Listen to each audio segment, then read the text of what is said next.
Hello दोस्तों, welcome to daily current affairs web series. आज हम करंट न्यूज़ को एनालिसिस करेंगे। आज है 19 अप्रैल और दिन है मंडे। तो आइए शुरू करते हैं आज का डेली करंट अफेयर्स। दोस्तों, आज का फर्स्ट टॉपिक है साइंस एंड टेक का। अब ये खबरों में क्यों है रेवाकोनोडोन इंडस। ये रेवाकोनोडोन इंडस क्या होती है, इसके बारे में डिस्कशन करते हैं। तो दोस्तों, ये होती है एक प्रकार की प्रजाति। अब ये सुर्खियों में क्यों है, तो ये देखते हैं आगे। तो ये द टिक्की फॉर्मेशन इन मध्य प्रदेश। तो ये कहाँ मिला है? टिक्की फॉर्मेशन जो एमपी में है, वहाँ पर ये मिला। यहाँ प्रजाति पाई गई है, इंडस पाई गई है।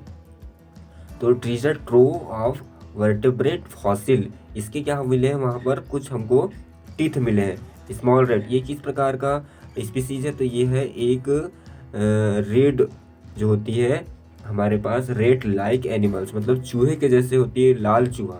तो उसके फॉसिल्स मिले हैं, उसके हमको बहुत पुराने टीथ मिले हैं। अब ये 220 मिलियन। तो दोस्तों, यह प्राणी पृथ्वी पे 220 मिलियन ईयर्स एगो पहले पाया गया था। अभी उसके हमको टीथ मिले हैं, तो रिसर्चर इस पर रिसर्च कर रहे हैं। तो देखते हैं क्या है इसके की points. Researchers from the Indian institute technology Kharagpur. अब ये रिसर्च करने के लिए इसके टीथ को कहाँ ले जाया गया है? आईआईटी खड़गपुर में। अब वहाँ पर बहुत सारे माइक्रोस्कोप से देखा जाएगा, स्टडी किया जाएगा, और कम से कम इसके 10 टीथ सैंपल्स के रूप में कलेक्ट किए गए हैं। और ये कौन से विलेज से मिले हैं? तो ये मिले हैं विलेज टिकी, है ना। इस कहाँ पर आती है? शहडोल डिस्ट्रिक्ट के अंदर, जो एमपी में पाई जाती, एमपी में है शहडोल डिस्ट्रिक्ट। तो आई होप आपको क्लियर हुआ होगा दोस्तों। तो नेक्स्ट की फैक्ट देखते हैं। The result show that the founded of new species. अब ये जो प्रजाति है, ये न्यू प्रजाति है जो अभी तक हमें अर्थ पे नहीं मिली थी। एक प्रकार से चूहा था और उसके ऊपर यह बेस है, तो रेवाकोनोडस इंडस। तो अब ये जो नाम पड़ा दोस्तों, ये रेवाकोनोडस इंडस, तो ये नाम कैसे पड़ा, हम उस पर चर्चा करते हैं। ये नाम पड़ा है भारत की जो इंडिया कंट्री है दोस्तों, इंडिया कंट्री के ऊपर खोजा गया है, इंडिया कंट्री के अंदर। तो इसका नाम पड़ा है रेवाकोनोडस इंडस, मतलब इंडिया कंट्री के ऊपर इसका नाम पड़ा है। आई होप आपको ये आर्टिकल क्लियर हुआ होगा। इसमें बस इतने ही की फैक्ट थे। नेक्स्ट आर्टिकल लिए दोस्तों साइंस एंड टेक से। अब ये आदित्य एल1 सुर्खियों में क्यों है, इसके बारे में डिस्कशन करते हैं। तो आदित्य एल1 सपोर्ट सेंटर, अच्छा ये एएससी क्या है, आपको इसके बारे में पता होना चाहिए। एएससी कहाँ पर स्थित है? तो ये है नैनीताल पर। तो the Indian program of to study the sun and, अच्छा ये जो एएससी है, तो हम इस पे बात करेंगे। ASC Aditya L1 support centre, तो ये क्यों चर्चा में है, तो इसके ऊपर भी चर्चा कर लेते हैं। ये चर्चा में है दोस्तों कि ये भारत का नेक्स्ट ईयर का प्रोग्राम है आदित्य एल1। अब ये कहाँ किस किस के मध्य? तो ये सन और अर्थ के लिए यह प्रोग्राम चलाया जा रहा है भारत सरकार के द्वारा। इस पर नेक्स्ट ईयर इसका प्रोग्राम लिया गया है। अर्थ और सन की जो मूवमेंट है ना, उसकी स्टडी करने के लिए यह प्रोग्राम भारत सरकार ने बनाया है। तो इसके की फैक्ट्स देखते हैं दोस्तों। तो की फैक्ट्स दिया है कि तो यहाँ पर कहा गया है कि 7 पिलोट्स होंगे जो डेवलप करने के लिए इंस्टीट्यूशन साथ देंगे हमारी कंट्री के। तो 7 पिलोट्स होंगे, वो इस प्रोजेक्ट को बनाने में साथ देंगे। Once the mission of launch, जब ये मिशन लॉन्च किया जाएगा तो ये 7 पिलोट्स 7 साथ देंगे इस मिशन को चलाने के लिए। अब कहा गया कि this role will be played by एरिक्स। अब ये एरिक्स क्या है दोस्तों? तो एरिक्स के बारे में देखते हैं। सॉर्ट ऑफ एरिक्स का फुल फॉर्म देख लेते हैं दोस्तों। Aryabhatta research institute for observation science which suitable near Nainital. अब ये जो है एरिक्स है, ये है कहाँ पर? नैनीताल पर। तो आई होप दोस्तों ये आपको क्लियर हुआ होगा। इसका सेकंड की फैक्ट देखते हैं कि ये कब लॉन्च किया गया था। ये किया गया था जनवरी 2021 में, एग्रीमेंट किया गया था अब एरिक्स के साथ में। और एरिक्स क्या करेगी? इसको एक सपोर्ट प्रदान करेगी। अब आदित्य एल1 नेक्स्ट की फैक्ट देखते हैं। Aditya L1 support centre ASC, जो हमने एएससी पढ़ा है अभी, will provide training through regular workshop. अब ये क्या कराएगी? एएससी वर्कशॉप कराएगी। जो आदित्य एल1 सपोर्ट सेंटर है वो वर्कशॉप करवाएगी। और क्या करेंगे, इसको अगले ईयर्स तक कंप्लीट करेंगे। तो ये सैटेलाइट डाटा भी डेमोन्स के रूप में देख। बस इतना ही था एग्जाम पॉइंट ऑफ की दृष्टि से इस टॉपिक पर। आगे चलते हैं नेक्स्ट टॉपिक के ऊपर, ये है चोलिस्तान डिजर्ट। अब ये खबरों में क्यों है दोस्तों, इसके बारे में डिस्कस कर लेते हैं। तो चोलिस्तान डिजर्ट खबरों में इसलिए है दोस्तों कि रिसेंटली अभी क्या हुआ है कि यहाँ पर जो ग्रेट इंडियन बस्टर्ड, जो भारत का पक्षी बर्ड्स है, इसकी क्या हो रही है, पोचिंग हो रही है। पोचिंग मतलब कि इसको यहाँ से चुरा करके ले जाया जा रहा है। अब ये ले जाया जा रहा है तो ये कहाँ पाई जाती है, तो ये पाई जाती है दोस्तों राजस्थान में। अब राजस्थान का ये क्या है, स्टेट बर्ड है। अब ये स्टेट बर्ड, इनकी संख्या बहुत कम है क्यों, और इनको रेड लिस्ट में भी शामिल कर लिया गया है कि या स्पीसीज की क्या होती है, अगर कमी होती है, मान लो उनकी जनसंख्या कम होती है तो उन्हें क्या किया जाता है, रेड डाटा लिस्ट में शामिल कर लिया जाता है। अब इनको क्या किया गया है, इनको दूसरे लोग हैं वे चुरा करके ले जा रहे हैं। अब ये कहाँ पर पड़ता है इसके बारे में हम देख लेते हैं। The Cholistan desert also locally known as Rohi. अब इसको वहाँ के जो लोकली लोग रहते हैं, चोलिस्तान डिजर्ट के नाम से नहीं बोले जाते हैं इसको, वहाँ के लोग बोलते हैं इसको रोही।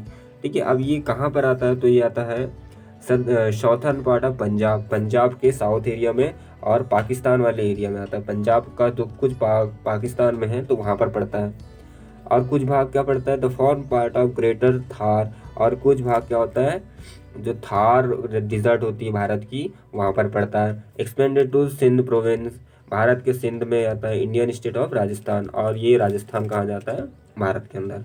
इन of the two largest desert, Punjab के अंदर दो लार्जेस्ट डिजर्ट है, एक तो हो गया आपका कौन सा, चोलिस्तान, और एक हो गया आपका डिजर्ट थार। तो अब ये जो है ये कहाँ पर आता है चोलिस्तान डिजर्ट, तो ये आता है देरावर फोर्ट लोकेटेड, तो याद रख लीजिएगा आप। तो नेक्स्ट आर्टिकल लिया गया है कंजर्वेशन ऑफ स्पीसीज। अब ये खबरों में क्यों है और इसके बारे में हम कुछ डिस्कशन करेंगे आर्टिकल में। कंजर्वेशन मतलब संरक्षण करेंगे, स्पीसीज मतलब जो बहुत सारी जो पक्षियाँ हैं। तो कंजर्वेशन ऑफ माइग्रेशन। अब ये क्या हो रही है, माइग्रेशन मतलब कि एक स्थान से दूसरे स्थान चले जाते हैं, और जैसे कोई मंथ है, जैसे ग्रीष्म समर सीजन चल रहा है, रेनिंग सीजन चल रहा है, तो कुछ ऐसे बर्ड्स होते हैं जो माइग्रेट हो जाते हैं, यहाँ से वहाँ चले जाते हैं। तो अब आगे चल के देखते हैं कि क्या दिए गए की फैक्ट्स इसके। इन फरवरी लास्ट ईयर में क्या हुआ था कि भारत ने एक कॉन्फ्रेंस करी थी 13 भारत के अंदर। 13 कॉन्फ्रेंस भारत ने होस्ट करी थी। यहाँ किया दिया गया CMS।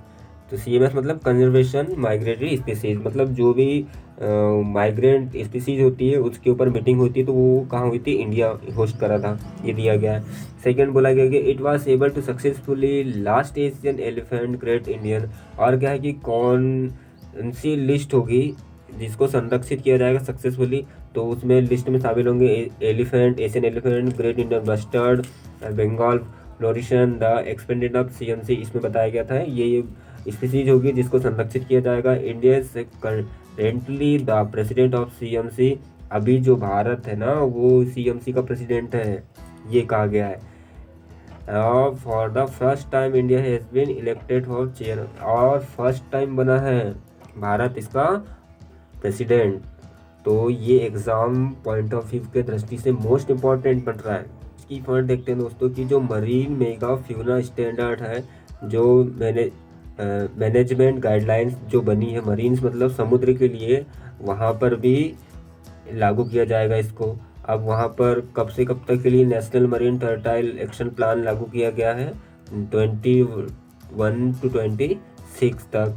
न्यू नेशनल प्रोग्राम कुछ बनाया गया, प्रोजेक्ट डॉल्फिन, जैसे कोई डॉल्फिन है उनको भी कहा गया है कि ये हमारे next the government has been launch few year plan, और कुछ ऐसे प्लान्स है जो 5 साल के लिए भी लागू किए जाएंगे। फिर नेक्स्ट देखते हैं the last year international leopard day. अब ये लेपर्ड डे पिछले साल ही हमने इंटरनेशनल लेपर्ड डे का जो हिम के क्षेत्र में संरक्षक वॉलंटियर के साथ सेलिब्रेट किया था, ये कहा गया है। इंडिया और बांग्लादेश के जो लाइन है, वहाँ पर जो बॉर्डर लाइन है, वहाँ पर भी कुछ प्रोटोकॉल के रूप में साइन किए गए हैं कि अगर हमारे एलिफेंट्स बॉर्डर के उस तरफ चले जाते हैं और उनके एलिफेंट्स हमारे बॉर्डर किस तरफ आ जाते हैं तो उनको कुछ नहीं किया जाएगा, मतलब उनके लिए कोई रूल्स नहीं है, वो इधर उधर जा सकते हैं। तो ये कुछ इम्पोर्टेंस की फैक्ट्स थे इस आर्टिकल के ऊपर। तो आई होप आपको क्लियर हुआ होगा। अब चलते हैं हम नेक्स्ट आर्टिकल के ऊपर। चंद्रशेखर, ये P&G मतलब पॉलिटी और गवर्नेंस का क्वेश्चन है और ये जीएस पेपर सेकंड का क्वेश्चन है दोस्तों। अब ये खबरों में क्यों है, तो इन खबरों का कारण हम बता दें आपको। कारण है कि मोदी जी ने इनको श्रद्धांजलि दी है। अभी रिसेंटली खबरों में मोदी जी ने कहा है। अब इनके बारे में पढ़ लेते हैं कि ये कौन है। चंद्रशेखर है ये प्राइम मिनिस्टर भारत के। अब इनके बारे में हम की फैक्ट्स देखते हैं दोस्तों कि चंद्रशेखर का जन्म हुआ 1927 और इनकी डेथ हुई 2007 में। Indian political who served as 8th prime minister, और ये कौन से थे, 8th प्राइम मिनिस्टर थे भारत के, ये याद रखने वाली बात है। अब इनका टाइम पीरियड दिया कि ये कब बने, तो ये बने थे 1990 में। और कब सरकार से बाहर आ गए 21 जून 1991। तो यहाँ पर इनकी सरकार गिर गई। He headed a minority government of breakaway faction of the Janata Dal. अब ये किस पार्टी के थे, तो ये जनता दल पार्टी के थे और इनको सपोर्ट मिला था नेशनल कांग्रेस पार्टी का। अब इनको क्या किया जाता, पपेट कहा जाता। पपेट मतलब कि ना इधर के ना उधर के, मतलब जिधर सरकार में बहुमत हो उधर चले जाते थे। और ये MP भी रहे थे एंड लोकसभा। नेक्स्ट देखते हैं, Chandrashekhar was prime minister of 7 month. अब ये कितने महीनों के लिए बने थे, तो ये 7 महीने के लिए प्राइम मिनिस्टर बने दोस्तों। और इनका कार्यकाल सेकंड सबसे छोटा कार्यकाल कहा जा सकता है। और ये इनका कार्यकाल सबसे छोटा था। अब फर्स्ट किसका था सबसे छोटा कार्यकाल, इनमें सब फर्स्ट था चरण सिंह का, जो हमारे प्राइम मिनिस्टर थे, उनका कार्यकाल सबसे छोटा था। फिर सेकंड में हम बात करेंगे तो किसकी बात आएगी, चंद्रशेखर की। अब इनका कारण भी क्या रहा, हम कारण देख लेते हैं कि उस समय क्या 1991 में इकोनॉमिक क्राइसिस आई थी। आपने देखा है ना हर्षद मेहता का वेब सीरीज, नहीं देखा होगा, बहुत अच्छी है वेब सीरीज। और अभी उस पर ये भी दिखाया गया कि जब 1991 में इकोनॉमिक क्राइसिस आए थे तो क्या क्या पॉलिटिकल हलचल चल रही थी। और उस समय राजीव गांधी भी क्रिटिसाइज किया गया था और सरकार भी गिर गई थी।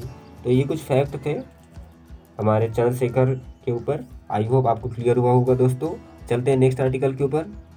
नेक्स्ट आर्टिकल है हेल्थ से रिलेटेड। अब ये MK4482 क्यों खबरों में है, इसको देख लेते हैं दोस्तों। ये खबरों में है। अब ये MK4482 क्या है, इसके ऊपर एक रिसर्च चल रहा है। अब ये रिसर्च चल रहा है, तो ये रिसर्च चल रहा है US के नेशनल इंस्टीट्यूट ऑफ हेल्थ में, NIH के अंदर। अब यहाँ पर क्या हो रहा है कि ये किस पर चल रहा है, ये रिसर्च है SARS-CoV-2, मतलब ये जो अभी कोविड-19 पेंडेमिक आया हुआ है, इसके ऊपर जो मेडिसिन बनी है ये बहुत इफ़ेक्टिवली काम कर रही है। तो इसके हम कुछ की फैक्ट्स देखते हैं। की फैक्ट्स में हम देखते हैं कि MK448 जो delivered orally is now human clinical trials. तो अभी इसके कुछ ह्यूमन क्लिनिकल ट्रायल्स डिलीवर्ड कर दिए गए हैं और कुछ पर चल रहे हैं।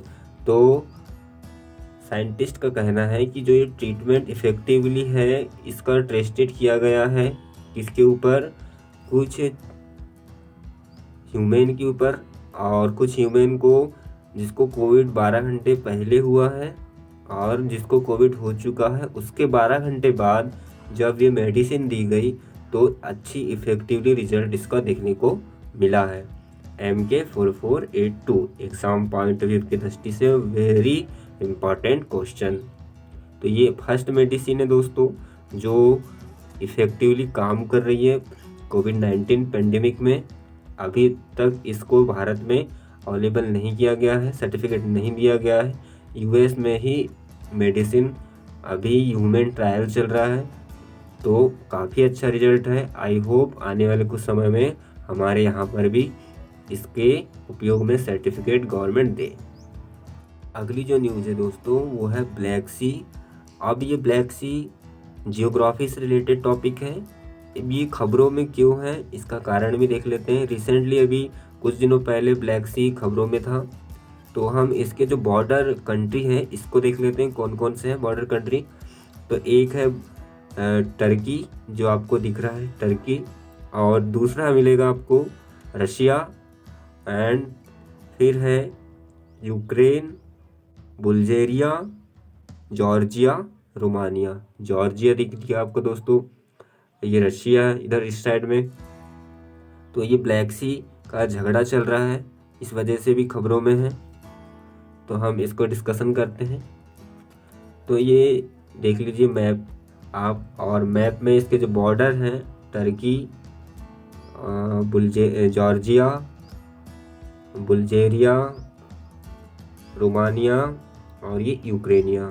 तो ये 7 बॉर्डर कंट्री है दोस्तों ब्लैक सी। इस ब्लैक सी के लिए लड़ाई चल रही है अभी। तो हम देखते हैं कुछ की फैक्ट। अब की फैक्ट क्या क्या है, तो ये अभी हमने जो पढ़ा इसके बॉर्डर कंट्री। फिर सेकंड की फैक्ट में है कि ये the black sea ultimately drain the Mediterranean sea. अब ये मेडिटेरियन सी के पास पर है black sea, Marmara which connected. अब ये जो है ब्लैक सी मरमरा सी जो है वहाँ से कनेक्ट हो जाता है। तो हम देखते हैं तो मरमरा सी कहाँ पर है दोस्तों, ये है आपका अर्जेनिया, ग्रीस। तो मैप में आपको ये वाला पार्ट जो दिख रहा है दोस्तों, ये वाला पार्ट ये मरमरा सी है और ये ब्लैक सी से कनेक्ट हो जाता है। फिर ये और नॉर्थ साइड में जाएंगे हम, ब्लैक सी के नॉर्थ साइड में दोस्तों ये एजोब सी से भी कनेक्ट होगा। अब एजोब सी कहाँ पर है तो हम देख लेते हैं। एजोब सी है ये सी ऑफ एजोब, ये भी ब्लैक सी से कनेक्ट हो जाता है। तो ये आपको 2 चीज़ याद रखनी है कि नॉर्थ साइड और साउथ साइड में ये कनेक्ट हो जाती है कौन कौन सी सी से। तो एक है आपकी सी ऑफ एजो और सेकेंड है आपका सी ऑफ मरमरा। अब जो नेक्स्ट आर्टिकल है दोस्तों वो है क्यूबा को लेकर। तो ये खबरों में क्यों बना हुआ है क्यूबा, आइए देखते हैं दोस्तों ये खबरों में इसका कारण क्या है। तो क्यूबा के जो Castro confirmed it was handing over the leadership. वहाँ के जो लीडर हैं उन्होंने अपनी जो लीडरशिप है वो किसको देने के लिए बोल दिया है, वहीं के जो कम्युनिस्ट पार्टी के जो यंगर जनरेशन है उन्हें, और कांग्रेस से वहाँ के take the recently ending 6 decades for rule by himself and order Rutherford. इन्होंने खुद ही डिसीजन लिया है कि मैं अपना जो लीडरशिप है वो वहाँ के जो यंगर कांग्रेस पार्टी है उनको देने का निर्णय लिया है। इस वजह से क्यूबा खबरों में है। तो क्यूबा कहाँ पर है हम मैप में देख लेते हैं दोस्तों। क्यूबा है ऊपर, ये दक्षिण अमेरिका और उत्तर अमेरिका के मध्य में स्थित है। अब हम देखेंगे क्यूबा, हमने एक वेस्ट इंडीज़ का नाम सुना होगा दोस्तों, वेस्ट इंडीज़। तो यहीं पर आजू बाजू में ये क्यूबा पड़ता है। तो क्यूबा के बारे में कुछ हम देख लेते हैं कि क्यूबा कहाँ के बारे में कुछ। तो ये उसका मैप है। तो क्यूबा का जो कैपिटल है वो हवाना, याद रखने के लिए याद है क्यूबा का कैपिटल क्या है, हवाना। अभी जो इसके आइसलैंड है वो आइसलैंड देख लेते हैं कि नॉर्थ साइड में क्या है, कैरिबियन सी। तो ये आपको नॉर्थ साइड में दिख रहा है कैरिबियन सी। तो ये आपको याद रखना है कि इसके नॉर्थ साइड में कौन सा सागर पड़ता है, सी पड़ती, तो कैरिबियन सी दोस्तों। तो इसमें इम्पोर्टेंट के लिए बस मैप था और क्यूबा क्यों खबरों में इस पर हमको चर्चा करनी थी। आई होप आपको क्लियर हुआ होगा। तो चलते हैं नेक्स्ट आर्टिकल के ऊपर। नेक्स्ट आर्टिकल है वर्ल्ड हेमोफीलिया डे। अब ये वर्ल्ड हेमोफीलिया डे कब सेलिब्रेट किया जाता है देखते हैं और इस पर कुछ की फैक्ट्स पे चर्चा करेंगे। तो ये किया जाता है हर साल 17 अप्रैल को। तो आज हमने 2 दिन पहले इसको सेलिब्रेट किया है। अब ये क्या होता है, तो ये देखो इसमें क्या है कि बहुत सारी जो वर्ल्ड ऑर्गेनाइजेशन है इसको मिल करके चलाती है। ये दिया गया है वर्ल्ड। तो इसके की फैक्ट देखते हैं दोस्तों। तो haemophilia is rare disorder which by blood doesn't not clot normally. अब इसमें कहा गया है कि हेमोफीलिया क्या है। तो इसके बारे में हम देखते हैं कि वह है कि जो खून का हमारे अंदर है वो खून रुकता ही, एक बार अगर आपका घाव बड़ा हो जाए मान लो तो वो खून रुकता ही नहीं, वो क्लॉटिंग ही नहीं होती और ब्लड निकलते रहता है, वही क्या कहलाता है, हेमोफीलिया। अब ये ज़्यादा रेयर केस में तो नहीं होता, लेकिन जब बड़े घाव होते हैं ना, जब कुछ बड़ी घटना घट जाती है शरीर के साथ में, तब ही ब्लड रुकता नहीं है। बाकी छोटे मोटे घाव घटने पर तो रुक जाता है। तो जब खून ब्लड का थक्का नहीं जम पाता, क्लॉट नहीं हो पाता, इस वजह से यह रोग बन जाता है। इसको बनाया था, इनका जो बर्थडे जो फाउंडेड था फ्रैंक स्कैंडबल, इनका बर्थडे आता है दोस्तों 17 अप्रैल को। इसीलिए यह जो डे है हेमोफीलिया डे, उनके बर्थडे के ऊपर वर्ल्ड में सेलिब्रेट तो नहीं कहेंगे हम, इसे बनाया जाता है। तो haemophilia this is inherited bleeding disorder which the blood can not clot normally. वही कहा गया दोस्तों कि ये जो ब्लड है जो क्लॉट नहीं होता, तो इसीलिए ये हेमोफीलिया होता है। तो चलते हैं नेक्स्ट आर्टिकल के ऊपर। आई होप दोस्तों आपको ये क्लियर हुआ होगा। और एक नई चीज़ है इसमें दी गई कि जो 2021 है, 21 में क्या कहा गया कि इसको न्यू वर्ल्ड के रूप में मनाया जाएगा, और क्योंकि कोविड-19 पेंडेमिक है तो इसे कहा जाएगा न्यू वर्ल्ड। तो ये याद रख लीजिएगा, इम्पॉर्टेंट है। आई होप दोस्तों आपको यह वीडियो क्लियर हुआ होगा आज का, और मेरे इस वीडियो को वाइडली शेयर करिए, लाइक करिए और सब्सक्राइब करिए। Have a nice day, goodbye, take care.